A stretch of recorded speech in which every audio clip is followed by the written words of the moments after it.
Chers amis, je suis heureux de venir passer quelques minutes avec vous pour vous partager une pensée du Seigneur et que vraiment cette pensée soit en bénédiction pour vous, pour votre famille. J'aimerais simplement vous raconter une petite anecdote pour introduire ma réflexion. Lorsque Jésus est entré dans notre vie, nous avons en fait accepté d'être épousés par lui.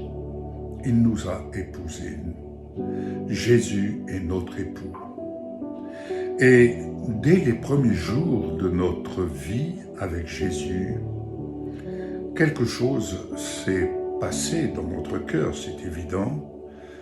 Et nous pouvons dire avec assurance que notre cœur a été converti, changé, transformé. Notre vue des choses, nos pensées ont été transformées. Et chaque jour, avec mon épouse, nos 3 enfants, lorsque je rentrais de mon travail, chaque jour, nous nous mettions à table avec la parole pour lire la parole. Nos enfants étaient en bas âge, mais il y avait quelque chose qui était un désir, c'est d'aller rencontrer, passer du temps avec Jésus, et passer du temps avec Jésus, c'est passer du temps dans sa parole, avec sa parole, parce que Jésus est la parole. C'est ainsi que, nous avons pris le chemin de l'obéissance. L'obéissance à l'esprit de la parole. L'obéissance au désir de la volonté du Seigneur à notre égard, l'obéissance à mettre en action ce qu'il nous a de jour en jour inspiré, afin que nous apprenions à suivre des voies justes. N'oublions pas, le juste vivra par sa foi. Donc notre foi était fondée jour après jour sur le conseil que nous recevions dans notre cœur. Ce n'était pas une vie, une vie cérébrale, c'était une vie de cœur à cœur. Alléluia. Alors, le chemin de l'obéissance, j'ai retrouvé un écrit, je l'ai là sous mes yeux, vous voyez. C'est un écrit, j'ai retrouvé et j'ai eu l'idée de vous en lire un extrait. Jésus, le Fils unique de Dieu, a donc été envoyé au cœur de notre humanité afin de réaliser pour chacun d'entre nous, une fois pour toutes, l'œuvre de la justice de Dieu, conformément à la volonté de notre Père, en accomplissant sa parole. Rappelez-vous cette phrase, cette parole que Jésus a pu dire sur la croix, « Tout est accompli ». Tout est accompli à notre place, pour nous. Jésus a satisfait à la justice de Dieu. Ainsi, en Jésus, nous avons, vous avez tout pleinement en lui par pure grâce. Par pure grâce, nous pouvons vivre dans la présence de notre Père au nom de Jésus et apprendre à jouir de tous ses bienfaits. Cette parole, il dresse une table en face de nos adversaires.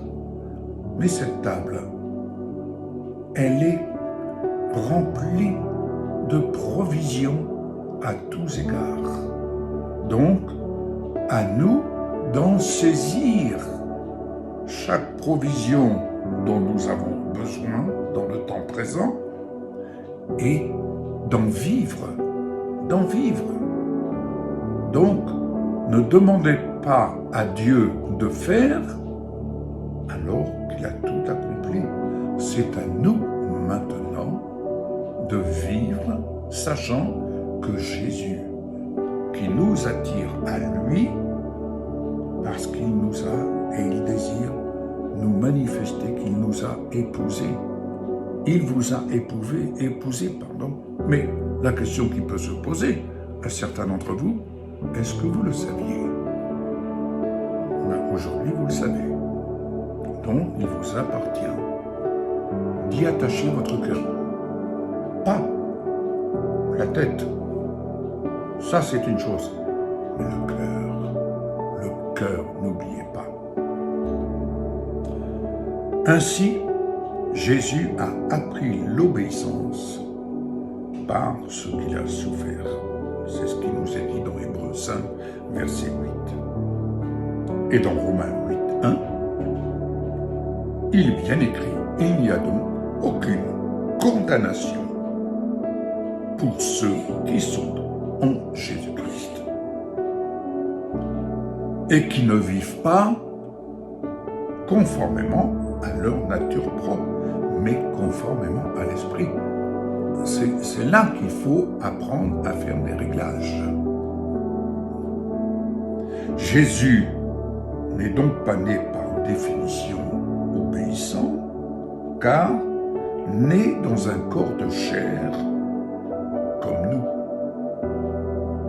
Il a été tenté en toutes choses comme nous. Cependant, il a appris ce qu'était l'obéissance en s'occupant des affaires de son Père. À notre tour, en Jésus, nous sommes appelés à nous occuper des affaires du Père. Vous vous occupez des affaires du Père, de tout ce qui concerne le royaume de Dieu dans votre vie. Dieu s'occupe des vôtres. La Bible nous relate beaucoup d'histoires sur ce sujet, où des hommes, des femmes, se sont repentis de leur désobéissance à la volonté de Dieu. C'est-à-dire qu'ils ont réfléchi, ils ont repensé leur mode de vie, le fondement de leur vie, pour enfin entendre par la voix des inspirés, c'est-à-dire des prophètes, ils ont emprunté le chemin de l'obéissance, tant dans l'Ancien Testament comme dans le Nouveau Testament. Et ils ont appris à bénéficier des grâces de Dieu notre Père. Bien-aimés, c'est ainsi que nous avons et nous sommes appelés à progresser, bénéficiant des grâces qui surabondent là où le péché a abondé.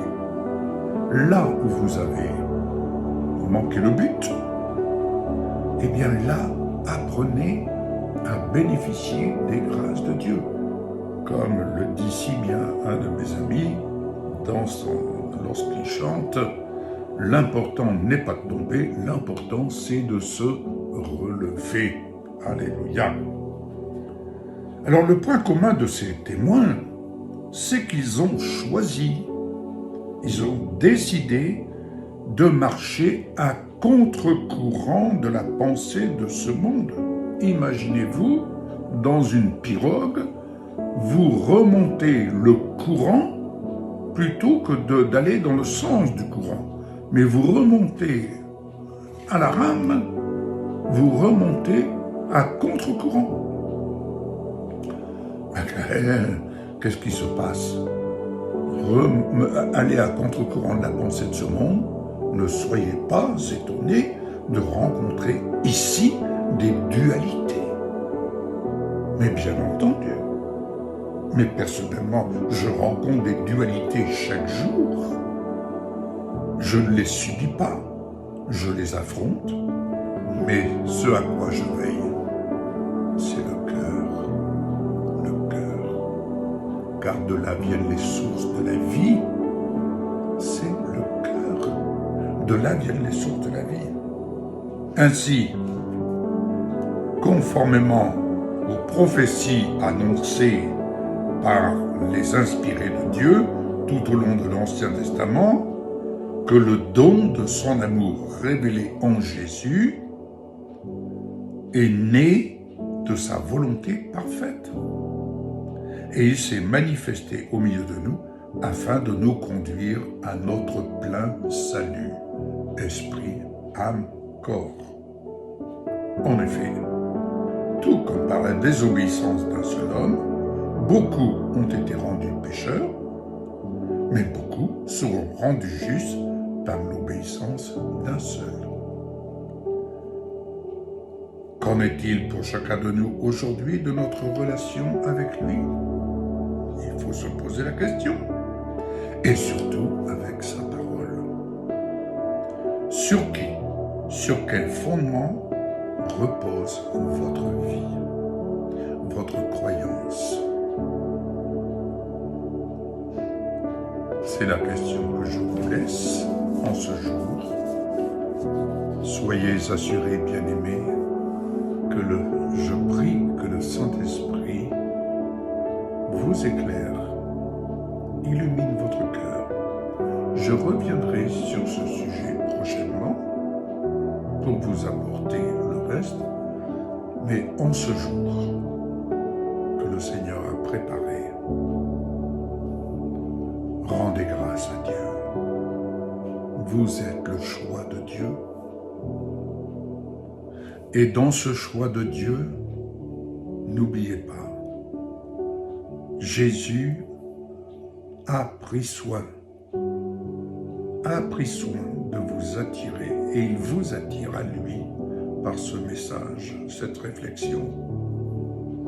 Et soyez assurés, bien-aimés, que le but que le Seigneur me donne de poursuivre n'est rien d'autre que de semer sa parole, car c'est par sa parole qu'il vous attire à lui, afin que vous acceptiez d'être épousés de lui, parce que Dieu a tant aimé, vous a tant aimé, qu'il vous offre de suivre Jésus, afin de vous conduire hors des eaux agitées de ce monde, et que vous trouviez pour votre âme le repos, la paix, et que vous appreniez à vivre par la foi, c'est-à-dire par la confiance, conformément à ses promesses.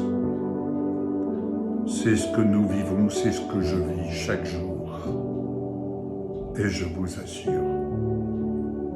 c'est extraordinaire, c'est merveilleux. Jésus-Christ est roi des rois, il est Seigneur des seigneurs, il est le Sauveur unique. Que Dieu vous bénisse. Bon dimanche et à une prochaine réflexion. Bon courage à vous. Au revoir.